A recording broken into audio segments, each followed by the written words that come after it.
Mhm. Bum, bum, bum. Ah, tá muid beo tí an ghríomh.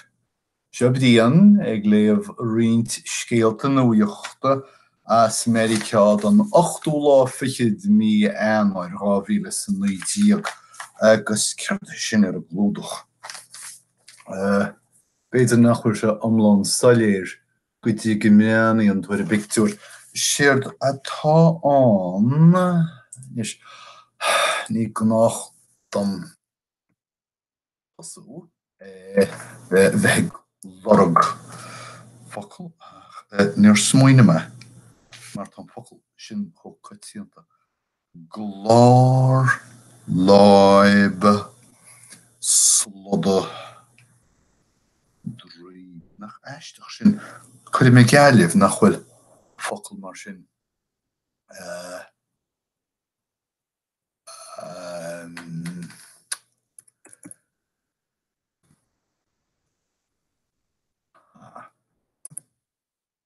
Sure láibe, sleanú láibe. Ceacaidúr.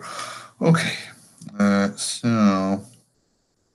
úsáid sa mé an focail láib. Agus tásúil am nach níana mé dearma there. Bhfuil muid ó sé úsam seo. Maríú ar a laid chuige hocht sa Bhrasaíl nuair loic damba tharla as lonathe ach go ródhearnach agus feicimid an seo aibre cabhrach fóide chuirí ag ransú nó díon chóirdú ceantar an sciortha láibe ag lorg marthaneoirí.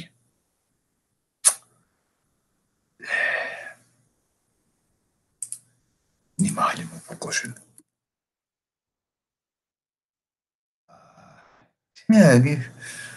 Níl é focail má gaeilge ar Survivor. Daoine tháinig slán as. Okay. Thug an damba seo agus Mario na scóra imní an go dárlói an dara tuairt agus dáir sin táthar ag aslonú an cheantais. Ní léonú deile le rá agam faoi ach go is cosúil freisin nach rá an Bhrasaíl ag déanú cigireachta mar becheart ar an damba. Tá an chógáil aráis agus lándáirí dar leis an New York Times. Tá siad géirí na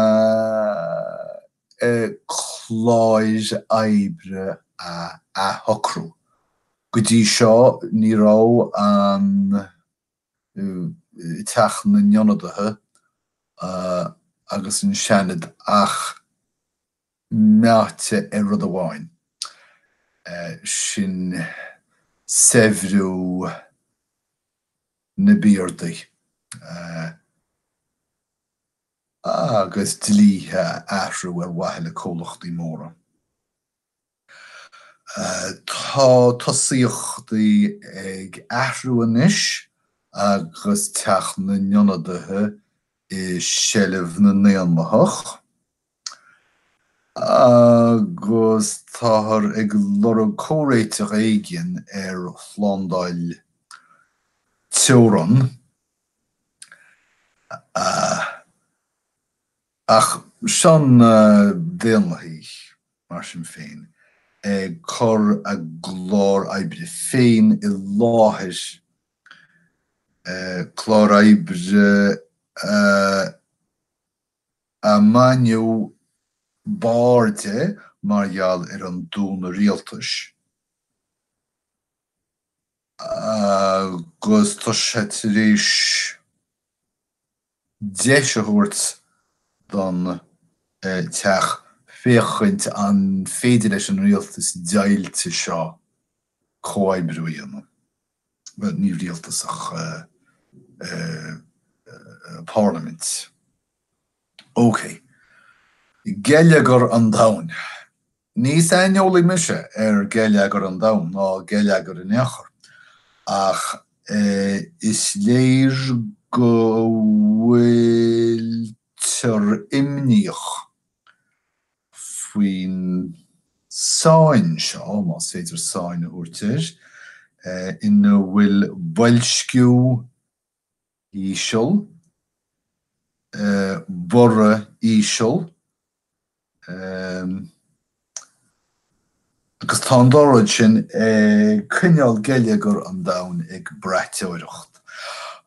Tá imníoch go mbeidh cúlmhaic na míochta go luath ach níl is a géine céim fá go dárlóg se. In seoime daobh céim fá, mar tá an tuachtar an srís sríanta na sríanta go léir timpachta agus mórálteachta chomhlachtaí móra America a bhaint rud osclaíonn amach an bóthar don na chomhlachtaí go léir. Ach cholúg sa bheith sa seanad nó teach bán ar eisiau na déanlaí, chuirfar na sríanta sin ar eisiau réim agus tití an teach cártaí. Chuirfar an millián ar na déanlaí ach in áíre is rémas na namadán seo atá an locht gur bhain siad na sríanta sin go léir gan machnamh gan cuairmeacht de heisir be. Ok, tá an tidirlín agus sé tá terma eile tá testáid. Méarskapa.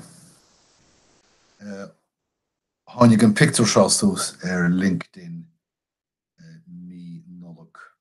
Bhí cólacht ar benam Paul Weiss. Tá dúchadh siad an cíol an ainm sin. Ag fógurt rang nó apáirtnéirí. Bhí an a dá réag amach ón fictiúrs. Ag strelliú struisiní mór arb ach níor thug sé bhfad go dtí gur tháinig freagart ó domhan an Idirlín. Bhí siad go léir bán se sin gealchreitneach agus as an dá réag ní rábhach ben ó bháin. Agus as seo táthar ag díriú áirde inis ar chuoch spotta an dlí agus cholág is atá an airnáil sin ó híomh éagsúlacht agus chinneálacht de. Tá síl an dlí bán beagnach go hiilis go hiomlán agus filim.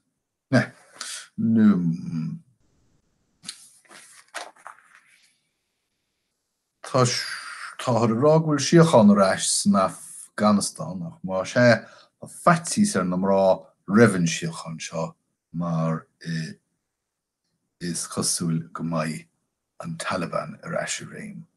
Níl is agam. Elizabeth Warren bailio dhéite. Tá dam na néanlachach ag isise sús na níorthóirí hena féin agus tá Elizabeth Warren réit tuairt le fios go bhfuil suimeice san uachtaránacht sa bhliain fiche fiche, sa tauchan, sa blian fiche. Tá sí ag tuairt le fios gur suíhín agus leadrana, sin 6 duine má léich nun sunraí sa léhéad, sa second sheddy is a hiúr fior sasanna, duine cosúliums nar bhí me dhéagóir. So seo hí ag tuairt óráide in Columbia, South Carolina. Bhfuil a gaiirí léiche, well, chlisear na sailse sa hála, ach fós féin, bhí míle I láthais, rug sí an náird go hamlan, bailú íte. Agus tar sí a mór chur a fechtais a láthais. Rachamid faoin tú. Rachamid sús stát go dtí na Catskills. Hancock nó Eorach. Go dawn isteach sa mohar, sa muine, sa waríis dlúin seo, tá lonaíocht roiní gorma Moslima iad as Cahar nó Eorach. Char siad fúb san áit seo tíocha nó cearacha bliana nús, agus iad ag tithe ó cheantracha cnoiteacha csemnacha díomhálacha. Ag lorug timpelachta suaimhní siochantaí ciúin agus sáimhe. Ach má sé, ní arn siad machnamh phobal na háite.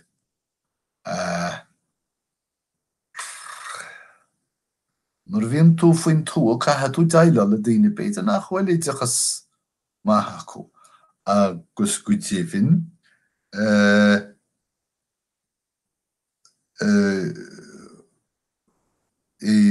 in Greece nó Eorach, bailile gá 100,000 ón cheantar seo tháncas 4 ógánach, a bhí ag stuc charna áram agus búmaí chun an pobl seo, chun ionsaí gceann ar pobl seo.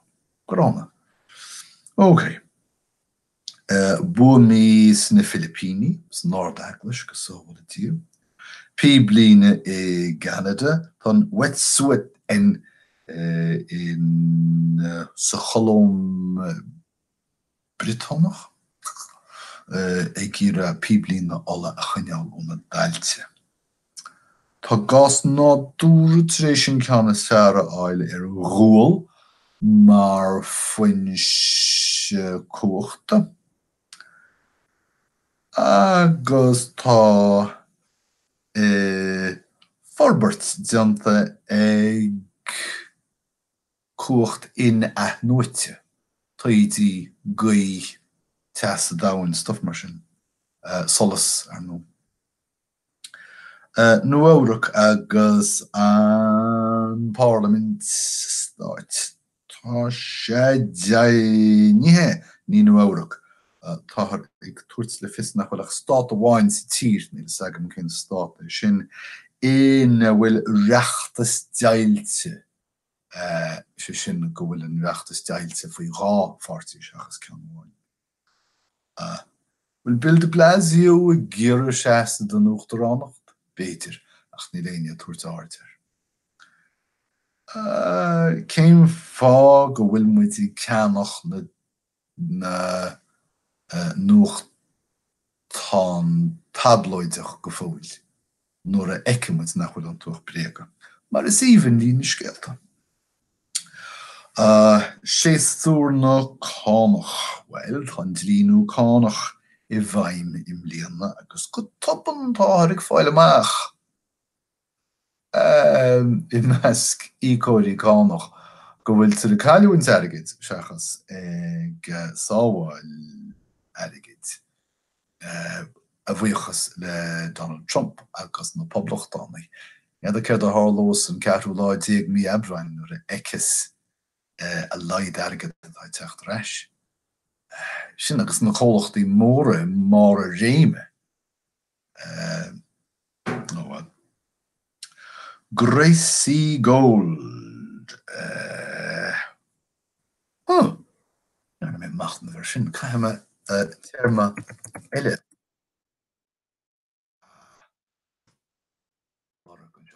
Scotálaí fíorach. Scotálaí fíorach. Caiime sin is scríomh síos. Ní mailam é mar téirma ach an mailam an bhéir. Cid is bríle figure skating. Fíornaí. Okay, Gracie Gold, Creator Bocht. Was scotálaí fíorach í agus chalín sáséach éachtoch éidimiúil go dtí gur hit a meabharsláinte as a chéile. Cad a tharla idir dálín íle sagam. Níor lé mé an scéal. Michel Legrand. Marv. Ní se hochtú sé. Piano dóir.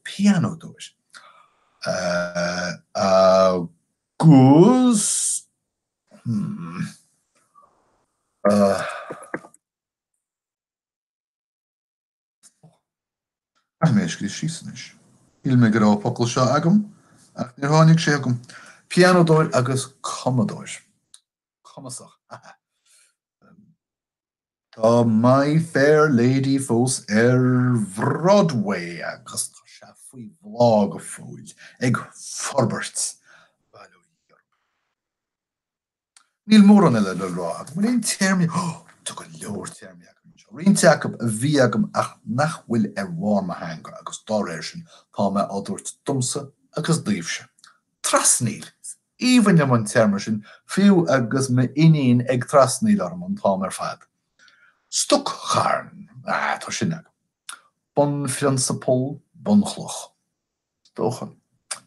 Cuilethe rud a híon timppel ar nó tomuid smoine ver a guilethe airtoch atá bagart orin. Felljónacht. Son an felljónacht agus chuir. In teirtar felljónacht in éirin. Fiú an focail béirla ní dóilem. San Israhór. Muller mar hampla. San Israhór. Góáil do rud a cínt. Sé. Seo terma má agus caithe mé a chuineáil. Má bhíonn tú choristeach ar finné tá tú a góáil dó.